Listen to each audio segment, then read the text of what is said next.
So we got Eddie Hearn here in this interview ruling out the possibility of Anthony Joshua taking step-aside money to allow the undisputed fight between the winner of Fury Wilder 3 and Alexander Usyk. That's disappointing to me. As I've explained in other videos, Anthony Joshua is in his feelings at the moment. His pride is hurt, and he's thinking about all these motivational speeches and perhaps motivational books he reads, or if they're audio books, listens to. I don't know. But he talks like somebody that listens to a lot of motivational speakers and whatnot. And all that stuff is very cute and what have you, but the realities of boxing don't always sync with the cute stuff they say in motivational speeches, okay? In boxing, you have to be strategic. In boxing, you have to be honest with yourself, know where you're at a particular time, and do things at the right time. In my view, now is not the right time for Anthony Joshua to step right back in at elite level. It's not the right time. He hasn't gotten over what happened to him in the first Andy Ruiz fight. His lack of confidence has then been compounded by what happened to him in the first Usyk fight, and you want to throw a guy like that straight back in? Why not drop him down, at least for a fight or two, at a lower level with a different trainer, allow him to get some wins, get his confidence back up, gel with the new trainer, and then go again at elite level as a better version of Anthony Joshua, as a more complete version of Anthony Joshua. You know, that would be my strategy, because he's already earned life-changing money. It's the people around him, I have to imagine, that are pressuring him, or maybe not pressuring him, but trying to get him to take the rematch because they want to get paid. Yeah, they're getting percentages of these huge purses he's getting fighting as the unified champion as he was up until Usyk beat him. So anyway, to hear Eddie Hearn dismissing the prospect of Anthony Joshua taking step-aside money, and look, in a deal like that, AJ would still be guaranteed a shot at the winner or a shot at the undisputed. Yeah? So I don't see what the issue is in having that. Yeah? In the short term, you're going to think, oh, well, you know, AJ is showing some weakness here by not going straight back against Usyk. It's not about weakness, it's about strategy. It's about being honest with yourself and knowing where you are and knowing how much time you need. Okay? Because Usyk is no Andy Ruiz. He's not going to be training on pizzas and beer for the next 6 months, right? This is a full-time athlete. Different kettle of fish altogether. This is not a guy with slow feet who you can just keep at the end of a jab, move around the ring and beat easily, 120 to whatever it is, 110, 109, 108, whatever it is.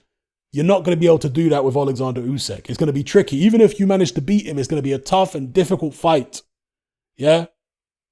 So there's an opportunity missed as far as I'm concerned if AJ doesn't step aside. See, for me, I don't think he should even do that.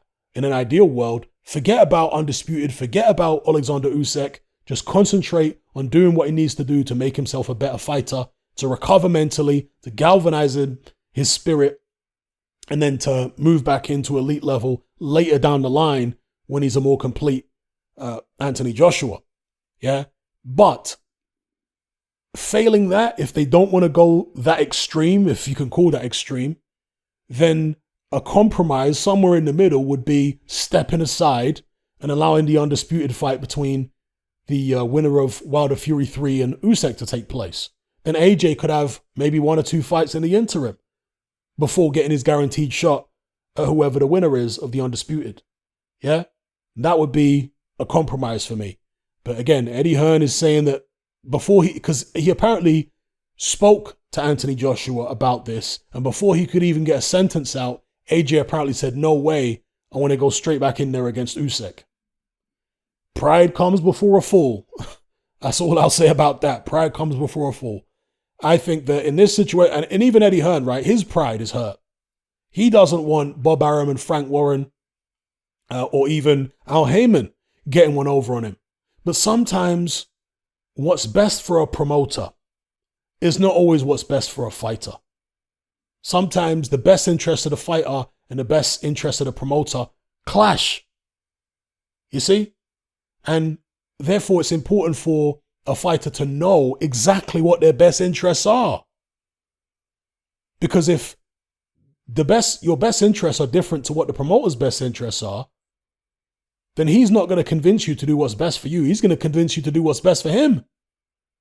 The same with the broadcaster, the same with all the people that are eating off you. Maybe some of them are not real knowledgeable boxing people, and they just want these checks to keep coming in. Yeah? Once you drop down a level or two, the checks are not going to be as big. And in fact, you might start removing people from your team.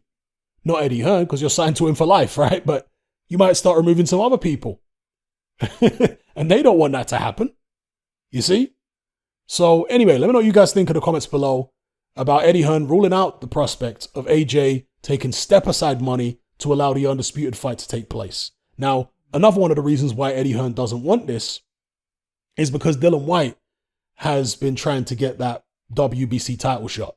And if the undisputed fight happens instead, then Dillian Whyte is going to be real angry with Eddie Hearn, for allowing that to happen. So he's going to want Eddie Hearn to do whatever he can to make sure that Usyk is tied up with AJ, so that frees up the winner of Wilder Fury to make a mandatory defense against Dillian Whyte or Otto Wallin. We can't count Otto Wallin out.